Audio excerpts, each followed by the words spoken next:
I love Bodhgaya मैदान। बहुत बहुत स्वागत है यहाँ से आपका जी। मैं सर बोध गया का निवासी हूँ। जी मैं बाई रिलीजन बुद्धिस्ट हूँ और अम्बेडकरवादी भी हूँ, और मैं जो भी काम करता हूँ बुद्ध धर्म से जुड़े हुए काम करता हूँ, ताकि यहाँ धर्म का विकास हो। और जो हमारे यहाँ आते हैं, बोध गया में आते हैं, मिलते हैं, तो जो हमसे बनता है उनको हम स्वागत करते हैं, मेहनत करते हैं, मदद करते हैं। सर, नाम क्या है आपका? मेरा नाम काली प्रसाद बौद्ध है सर। तो सर, ये आप यहीं के निवासी हैं? जी, हम यहीं के निवासी हैं और ज़्यादा नहीं 40 साल हो रहा है करीब मैं यहीं बसा हूँ। आकर के सर्विस से रिटायर हुआ, यहीं बस गया मैं, और मेरा मकसद है बुद्ध धर्म का काम करना। मोबाइल नंबर सर बता दें। मेरा नंबर है 8757672885। क्या रावत जी है बौद्ध उपासक महासभा के राष्ट्रीय महामंत्री हैं, वो बताएंगे विषय में। सर बताएं कुछ विस्तार से। ये भगवान तथागत बुद्ध की ज्ञान स्थली है। भगवान तथागत बुद्ध जब अपने घर से ज्ञान की खोज में निकले तो सबसे पहले वो राजगिरी गए थे। उसके बाद वहाँ से वो विभिन्न आश्रमों में गए, विभिन्न गुरुओं से मिले, विभिन्न प्रकार की जो है उन्होंने ध्यान साधनाएं सीखी। उसके बाद डोंगेश्वरी गुफा यहाँ पर है, वहाँ पर गए, वहाँ पर 5 साल से ज़्यादा उन्होंने वहाँ पर तपस्या की। उसके बाद उनको ऐसा लगा कि अब मेरी जान निकल जाएगी, तो वो वहाँ से निकल करके वो पानी पीने के लिए नदी के पास आते हैं और वहीं पर बेहोश होकर गिर जाते हैं। फिर उसके बाद होश आता, थोड़ा आगे खिसक के जाते हैं तो एक वटवृक्ष के नीचे बैठ लेट जाते हैं। अब वहाँ पर एक जो है गोप कन्या जिसका नाम सुजाता थी, वो आती है और उनको जो है खीर खिलाती है, जिससे उनके जीवन में संचार होता है। तब उन्होंने सोचा कि अगर मेरा जीवन रहेगा तभी हम दुखों के निर्माण के लिए, दुखों को समाप्त करने के लिए हम काम कर सकते हैं। अगर हम मर जाएंगे तो कुछ नहीं कर सकते। तो उन्होंने 40 दिनों का खाना इकट्ठा करके यहाँ पर बोध वृक्ष के नीचे, जहाँ हम लोग देख के आए हैं, वहाँ पर आए और उन्होंने वज्रासन के रूप में कहा कि अब जब तक मुझे ज्ञान प्राप्त नहीं होगा तब तक हम यहाँ से उठ कर नहीं जाएंगे। तो अंततः वो कठोर तपस्या कर रहे थे और वैशाख पूर्णिमा के दिन उनको उस ज्ञान की प्राप्ति हो गई जिसका वो खोज कर रहे थे, और उन्होंने उस ज्ञान को पूरी दुनिया को फैलाया। उन्होंने इस ज्ञान में मुख्यतः उन्होंने बताया त्रिशंग और पंचशील। त्रिशंग के बारे में सब लोग जानते हैं, बुद्धं शरणं गच्छामि, धम्मं शरणं गच्छामि, संघं शरणं गच्छामि। पंचशील उन्होंने बताया पानातिपाता वैरमणि सिक्खापदं समादयामि, अभिन्नादाना वैरमणि सिक्खापदं समादयामि, कामेषु मिच्छाचारा वैरमणि सिक्खापदं समादयामि, मूसावादा वैरमणि सिक्खापदं समादयामि, सुरामेरु मज्ज प्रमादत्थाना वैरमणि सिक्खापदं समादयामि। भगवान बुद्ध ने बताया कि दुखों के निर्माण का जो ये मार्ग है, आर्य अष्टांगिक मार्ग है, इस पर जो कोई चलता है उसके दुखों का निर्माण हो जाता है। इन्हीं शब्दों के साथ सबका आभार, और खासकर सम्राट चैनल के सभी दर्शकों का और सभी पदाधिकारियों का मैं हृदय से आभार व्यक्त करता हूँ। धन्यवाद। राष्ट्रीय उपाध्यक्ष जी हैं ML गौतम साहब। को जो हमारे ज्ञान की स्थली है उसको बचाने के लिए हमारे सभी लोग पूरे भारतवर्ष के, दुनिया के, अमेरिका, इंग्लैंड, चीन, जापान, फ्रांस, स्विट्जरलैंड, तमाम जगहों से, विश्व के तमाम जगहों से लोग हजारों की संख्या में BTMC एक्ट को खत्म करके और उसे पुनः बौद्धों को सौंपने के लिए, जिस तरह आप लोग जानते हैं कि दुनिया में जितने भी धर्म हैं, चाहे वो मुस्लिम धर्म हो, वहाँ के मौलवियों का कब्जा होता है, उनकी मस्जिदों में, गुरुद्वारों में, सिखों के गुरुद्वारों में सिख धर्मियों का कब्जा होता है, जैन मुनियों का कब्जा होता है, क्रिश्चियन धर्म के जो तीर्थ स्थल होते हैं वहाँ पर फादर लोगों का कब्जा होता है, चर्च में फादर लोग वहाँ पर पूजा पाठ करते हैं। और जो लाखों करोड़ों की संख्या में भारत के हिंदू धर्म, जिन्हें हिंदू धर्म लोग कहते हैं, उन हजारों मंदिरों में, लाखों मंदिरों में केवल और केवल 100% ब्राह्मण के पंडित पुजारियों का कब्जा होता है। लेकिन हमारे बौद्ध धर्म का ये एक ही दुनिया का सबसे जो बड़ा ज्ञान स्थली है, उस बौद्ध विहार में भी पंडित पुजारियों ने कब्जा कर रखा है। BTMC एक्ट 1949 के तहत, जिसमें 4 ब्राह्मण लोग और 4 हमारे पूज्य भंते लोग और एक यहाँ का जो DM होता है, जिसे कलेक्टर बोलते हैं, उसकी अध्यक्षता में वो कमेटी चलती है। और पूरा का पूरा इन पंडित पुजारियों ने इस जो हमारे ज्ञान स्थली का महाबोधि महाविहार का मंदिर है, उसमें पूरा उन्होंने 100% कब्जा कर रखा है। उसको पूर्णतया मुक्त कराने के लिए पूरे दुनिया भर में इसमें आंदोलन चल रहा है।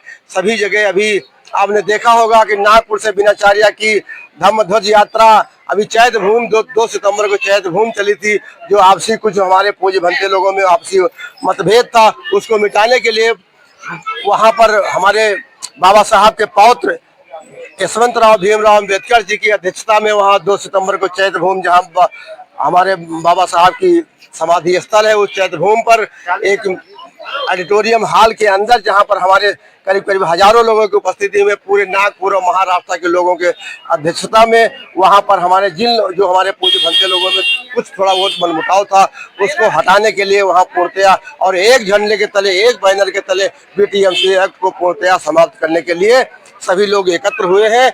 और वो धरना प्रदर्शन आंदोलन पूरे भारतवर्ष में, पूरे यहाँ से लेकर जम्मू से लेकर के और इधर आसाम तक, कलकत्ता से लेकर के गुवाहाटी तक, इधर बॉम्बे से नागपुर, पूरे देश में और दुनिया भर में उस बीटीएमसी एक्ट को समाप्त करने के लिए उस आंदोलन चल रहा है।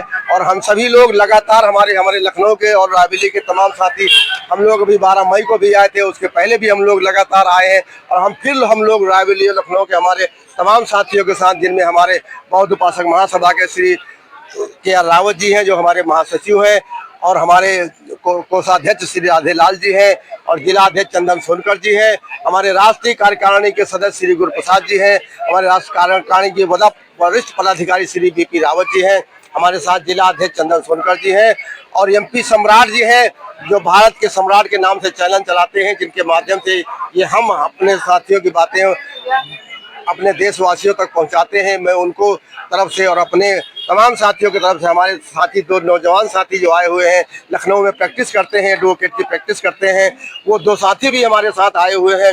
मैं इन सभी लोगों को बहुत बहुत साधुवाद देता हूं आपके चैनल के माध्यम से, कि मैं भारतवर्ष के राष्ट्रपति महोदया से हम लोगों ने कई बार ज्ञापन दिया है, चाहे हमारे पूरे प्रदेश में रायबरेली, लखनऊ, इलाहाबाद, बनारस, सब जगह हम लोगों ने जाकर के अपनी सोसाइटी के माध्यम से बौद्ध उपासक महासभा के बैनर के तले हम लोगों ने तमाम जगहों पर डीएम को संदेश देते हुए, राष्ट्रपति महोदया को संबोधित करते हुए दिया है। इस बीटीएमसी एक्ट को तुरंत समाप्त करके एक नया एक्ट लाया जाए, जिसमें पूर्णतया हमारे बौद्ध धर्म के भंते लोगों का वहाँ पर कब्जा हो, और ये महाबोधि महाविहार जो हमारे ज्ञान स्थली के नाम से मशहूर है, उसे पूर्णतया पंडित पुजारियों से मुक्त करके हमारे पूज्य भंते लोगों को सौंपा जाए। यही मैं भारत सरकार से गुजारिश करता हूं आपके चैनल के माध्यम से। यदि हमारी बात आप लोगों ने नहीं सुनी, मैं उन लोगों से, मनुवादियों से मैं फिर यहाँ से चैलेंज करना चाहता हूँ कि यदि आप लोगों ने हमारी लोगों की बातों को, हमारे आंदोलनकारियों की बातों को, हमारे पूज्य भंते लोगों के आंदोलन को, हमारे बौद्ध उपासक महासभा के तमाम पदाधिकारियों का और देश भर के और दुनिया भर के तमाम बौद्ध अनुयायियों की अगर बात को आप लोग नहीं सुना, तो पूरे देश में आंदोलन छिड़ जाएगा, और उस आंदोलन की जिम्मेदारी पूर्णतया भारत सरकार की होगी। क्योंकि आप लोग जानते हैं, जहां जहां भी खुदाई होती है दुनिया भर में, वहां बुद्ध ही बुद्ध निकलते हैं, और कोई दुनिया जितने भी 33 करोड़ देवता कहीं भी नहीं मिलते हैं। तो आप लोगों से मेरा विनम्र निवेदन है, आप लोगों से, जो लोग यहाँ पर काबिज हैं, उसको तुरंत हट जाए यहाँ से, और हमारे ये जो महाबोधि महाविहार का मंदिर है, उसको पूर्णतया मुक्त करते हुए हमारे बौद्धों को सौंप दिया जाए। मैं आपके चैनल से यही गुजारिश करता हूं, और भारत सरकार से भी निवेदन करता हूं कि उस एक्ट बीटीएमसी एक्ट 1949 को तुरंत रद्द करके और नया एक्ट बना करके बौद्धों को सौंप दिया जाए। बहुत बहुत धन्यवाद आपके चैनल को और आपको भी। तो एडवोकेट राधेलाल जी हैं, उनसे जानना चाहेंगे। सर बताएं कुछ।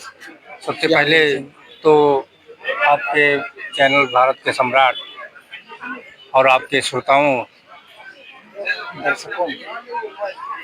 दर्शकों को नमो बुद्धाय जय भीम, क्योंकि वो आपका चैनल देखकर आपके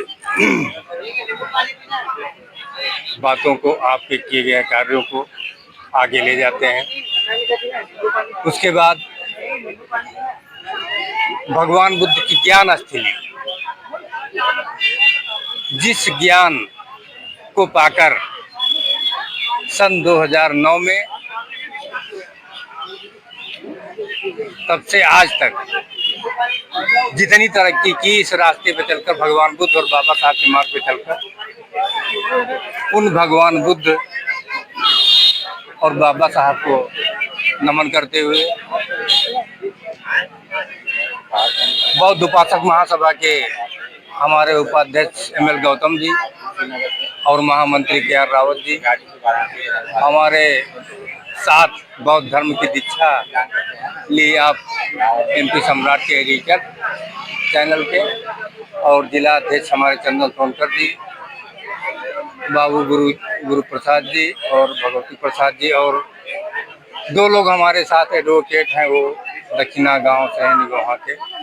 उन सभी लोगों को पहली बार यहाँ लेकर आए हूँ कि चलिए जिस तरह से हमने भगवान बुद्ध के मार्ग पर चलकर तरक्की की, शिक्षा हासिल की, ज्ञान हासिल किया, आप लोग भी वहाँ चलकर देखिए कि जिस भगवान को आज दुनिया मान रही है, चाहे वर्मा हो, थाईलैंड हो, कंबोडिया हो, श्रीलंका हो, विश्व के तमाम देश भगवान बुद्ध के मार्ग पर चलकर आगे बढ़े हैं।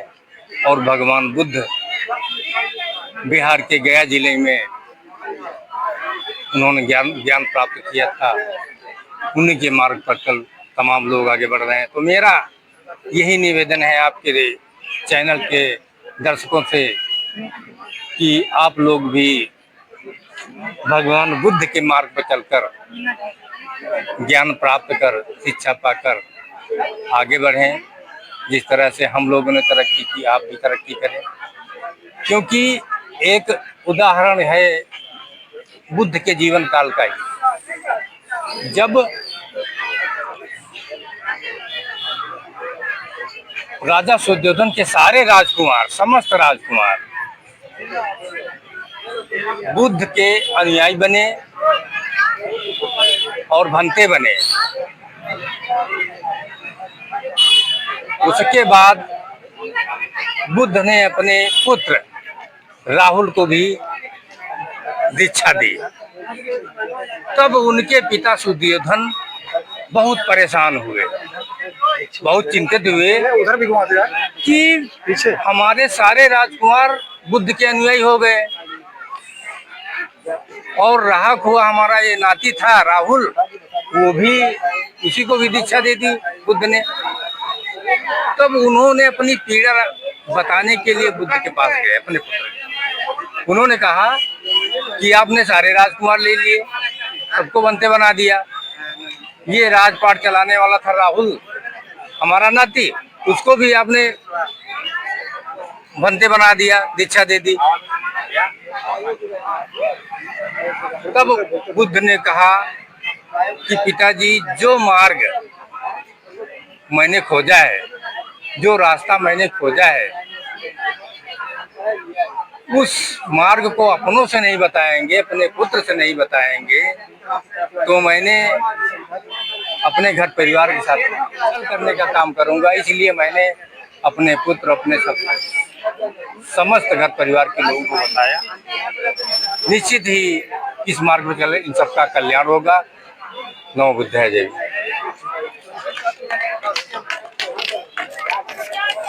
Thank you sir. जैसा कि वक्ताओं ने अपने विचार व्यक्त किए, विषय में आप क्या सोचते हैं?